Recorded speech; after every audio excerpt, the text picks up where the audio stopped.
Thank you. Good morning, everybody. Thus far, 6 members of the National Guard have tested positive for COVID-19. We have force health protection measures in place, and we'll continue to keep our National Guard members informed as the situation develops. National Guard. So today we face, while circumstances will continue to evolve, here are the facts as they stand. All 54 states, territories, and the District of Columbia have declared a state of emergency. Governors in 27 states have activated parts of their National Guard. Across those 27 states, at this time, 2,050 National Guard members have been brought on state active duty to assist the response. In the Guard under federal authority, and what would be the advantage of the best use of the National Guard is to use the National Guard for the unique authorities that it has, and that is to remain under the command and control of the networks in the states.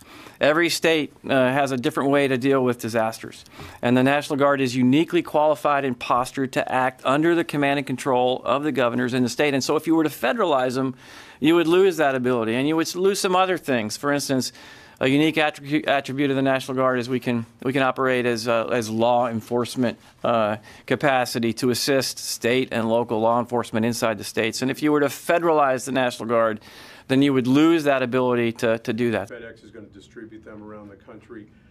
I'm expecting tens of thousands to be used inside the states as this grows.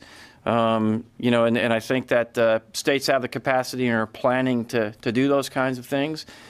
Just as I had I've been having calls with the adjutants generals in every state, but I think that this could quickly blossom in the next couple of weeks as governors and states determine their needs and ways to use their National Guards. At the federal level. So Posse Comitatus, using the Title X military members in a law enforcement capacity against the American people is prohibited. And so I think that we want to keep that, and that is Title X, active duty military forces that you can't do that with. So if you keep the National Guard under the command and control of their governors in what we call Title 32 or state active duty status, they have additional authorities that can assist law enforcement. And they maintain their direct command and control links within their states. It makes it a faster, more rapid, more efficient response for the governor and the state emergency response network to use them. Thank you. Tara Kopp with McClatchy. But we do have medical technicians and medical capabilities and medical battalions and medical technicians and the like. If the governors want to mobilize them and use them in a sense, they can do that. Thank you. And the issue with the medical issue is, as we've talked about many times, is if you were to activate the reserve component medical forces and bring them on duty in the military, you're taking them out of the civilian system.